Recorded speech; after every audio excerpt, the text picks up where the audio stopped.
Pero si la hermana, agobiada por el trabajo, no estaba ya en condiciones de ocuparse de Gregorio, no era necesario que la sustituyese la madre. Para eso estaba ya la asistenta, una viuda con bastantes años encima y a la que su robusta naturaleza había ayudado sin duda a soportar las pesadumbres de su no corta vida.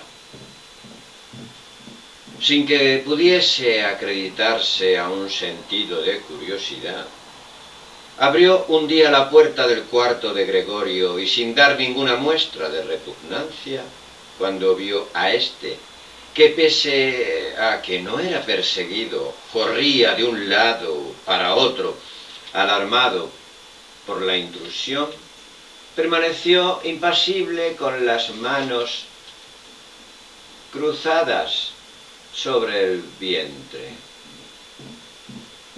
A partir de entonces, nunca dejaba de entreabrir disimuladamente la puerta para echar un vistazo a Gregorio. Las primeras veces le prodigaba palabras que ella suponía cariñosas, como «Ven aquí, cacho bicho, menudo cacho de bicho este». A estas palabras Gregorio hacía oídos sordos y continuaba inmóvil donde estaba, como si la puerta no se hubiese abierto. Mucho más conveniente hubiese sido que se le hubiera ordenado a esa asistencia que limpiase el cuarto todos los días, en vez de que apareciese allí para fastidiarle caprichosamente, sin ningún provecho. Una mañana, mientras la lluvia anunció sin duda la primavera, fustigaba los cristales la asistenta.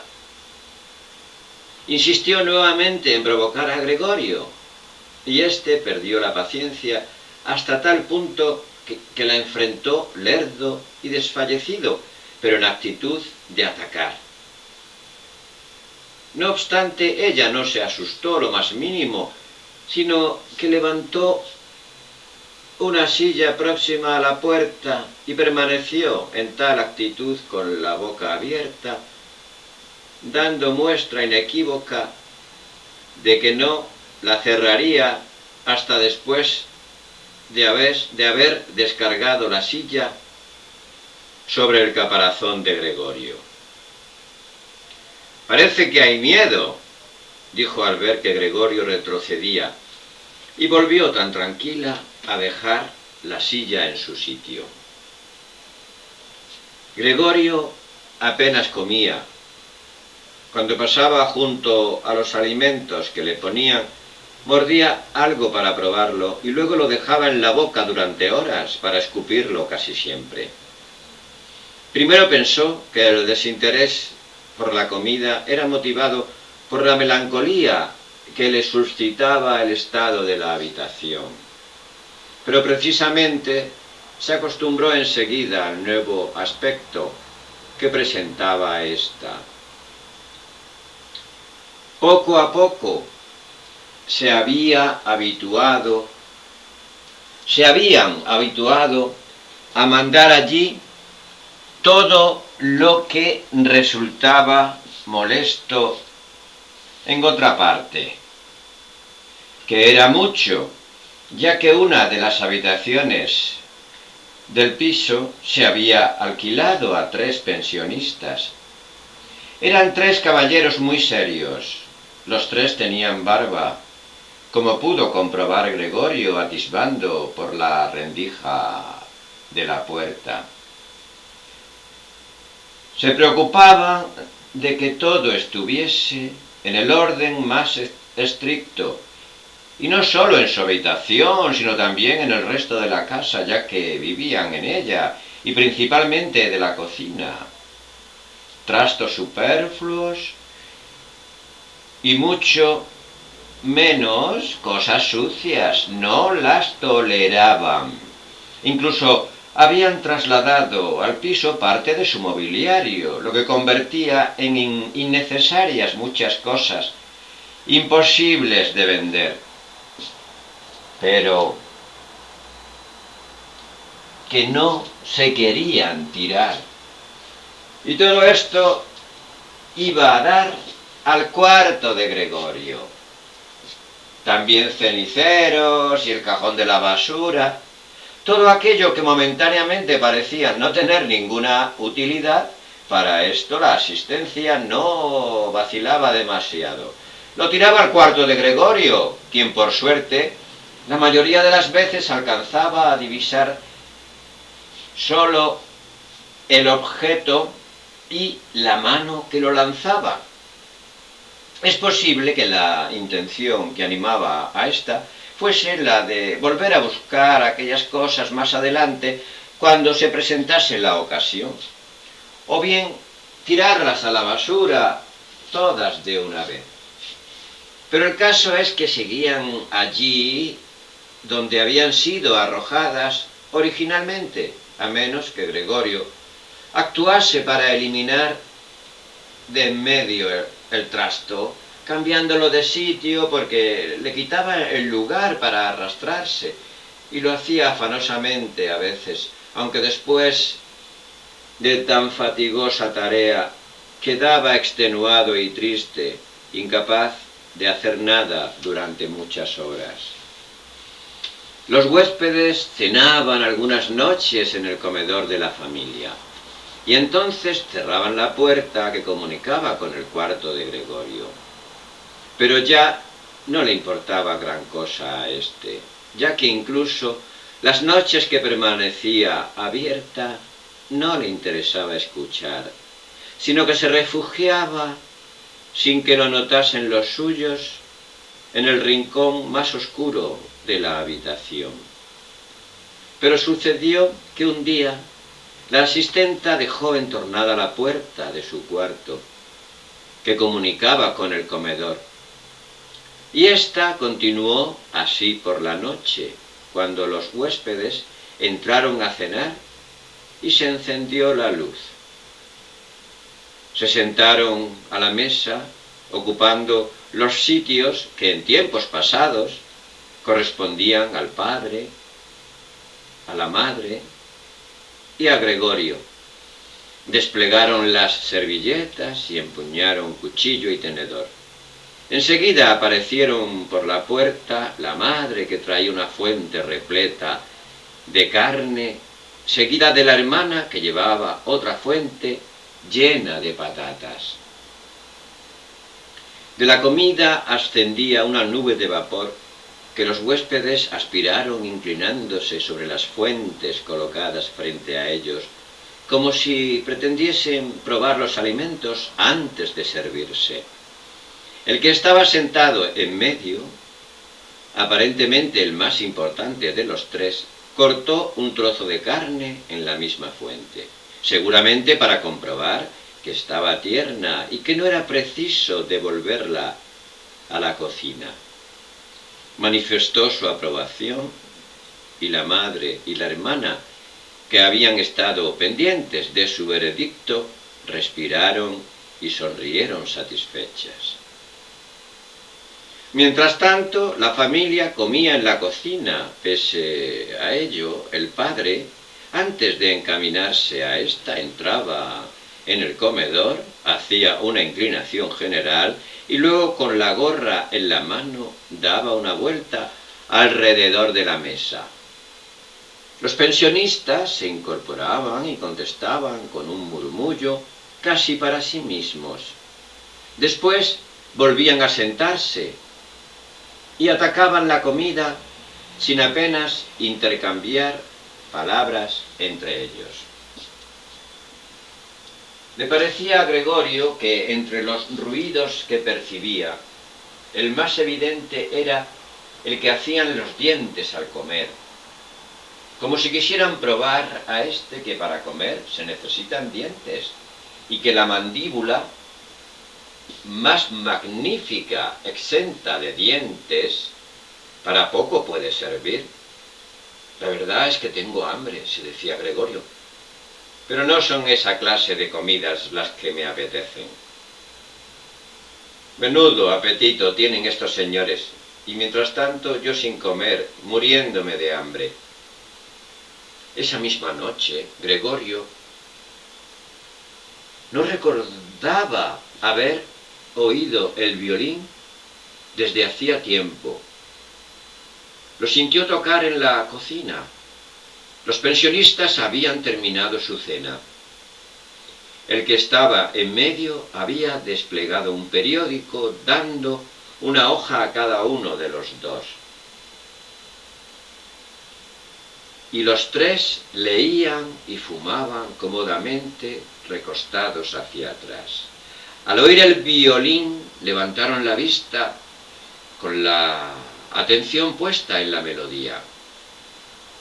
Se incorporaron y de puntillas fueron hasta la puerta del vestíbulo, junto a la que se quedaron quietos, hombro con hombro. Desde la cocina les oyeron seguramente, pues el padre preguntó: «Quizá a los señores les moleste la música», y agregó: «Si es así, se interrumpirá inmediatamente». «Todo lo contrario», afirmó el señor que se suponía el principal. «¿No querría pasar la señorita y tocar aquí? Resultaría muchísimo más cómodo y agradable». «Sin duda, así lo haremos», contestó el padre, como si fuese el mismo ejecutante. Los tres pensionistas retornaron al comedor y aguardaron. Enseguida apareció el padre con el atril, seguido de la madre con las partituras y por último la hermana con el violín. Esta preparó todo con calma para empezar a tocar. Los padres, que nunca habían alquilado habitaciones a huéspedes y que por ello exageraban la amabilidad para con estos, no se decidieron a ocupar sus propios asientos. El padre permaneció apoyado en la puerta con la mano derecha metida entre dos botones de la librea que estaba cerrada. Sin embargo, a la madre le fue ofrecido un sillón por uno de aquellos señores y se sentó en un rincón apartado, ya que no se atrevió a mover el asiento del sitio en que aquel señor lo había colocado casualmente. La hermana empezó a tocar, y el padre y la madre, cada cual desde sus respectivos sitios, seguían todos los movimientos de sus manos sin quitar ojo.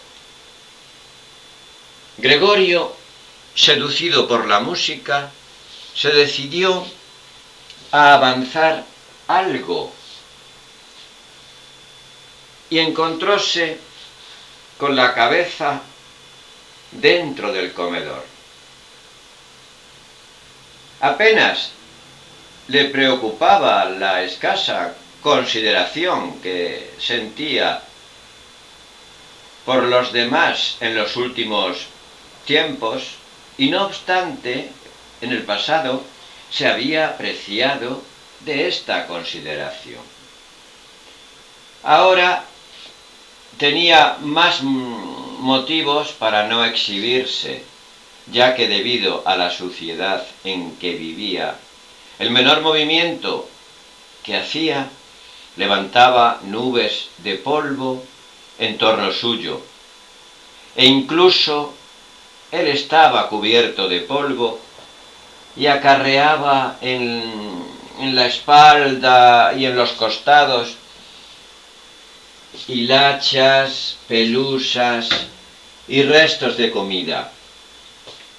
Su apatía hacia los demás era mucho mayor que cuando antes se echaba sobre la alfombra varias veces al día, refregándose la espalda. No obstante, pese al estado en que se encontraba, no tenía el menor reparo en arrastrarse por el suelo impoluto del comedor. Pero la verdad es que, de momento, nadie estaba pendiente de él. La familia se encontraba totalmente embelesada por el violín, y los huéspedes, que al principio se habían situado con las manos en los bolsillos del pantalón, próximos al atril tan cerca que podían ir leyendo las notas y probablemente molestaban a la hermana. Después de un rato se colocaron junto a la ventana, donde estaban murmurando con las cabezas juntas y examinados por el padre, al que tal actitud parecía preocupar, ya que su actitud podía interpretarse como falta de interés por oír música clásica o ligera, y comenzaban a impacientarse, de modo que solamente por tolerancia soportaban que se continuase molestando y turbando su sacrosanta tranquilidad. Sobre todo, la manera que tenían todos de expeler por la boca o la nariz el humo de sus cigarros indicaba su irritación. Y no obstante, qué maravillosamente tocaba la hermana. Con el rostro vuelto, continuaba con expresión concentrada y triste, leyendo la partitura. Gregorio avanzó un poco más hacia adelante y conservó la cabeza pegada al suelo, procurando encontrar con su mirada los ojos de la hermana. ¿Sería una fiera que se dejaba conmover tanto por la música? Se figuraba que se abría ante él una senda que debía llevarle hasta un alimento no conocido, vivamente deseado. Si había decidido acercarse a la hermana, tirarle de la falda y conducirla hasta su cuarto para que comprendiese que nadie apreciaba aquí su música como él, y en lo sucesivo no debía salir de su cuarto, por lo menos mientras él estuviese con vida. Por una vez al menos había de serle útil para algo su horrorosa forma actual. Anhelaba poder estar a un tiempo en todas las puertas, presto a saltar sobre todos los que intentaran acometerle. Pero era necesario que la hermana estuviese con él, no obligada, sino de buen grado. Era menester que se sentase a su lado en el sofá, que se inclinase hacia él, y así le revelaría al oído que había tenido el firme propósito de hacerla ir al conservatorio, y que, de no haber acaecido la desgracia en las navidades pasadas, así lo hubiera hecho saber a todos, sin preocuparle las objeciones en contra, y al saber esta decisión, la hermana, emocionada, empezaría a llorar, y Gregorio se empinaría hasta sus hombros y la besaría en el cuello, que desde que trabajaba en la tienda llevaba descubierto, sin cinta.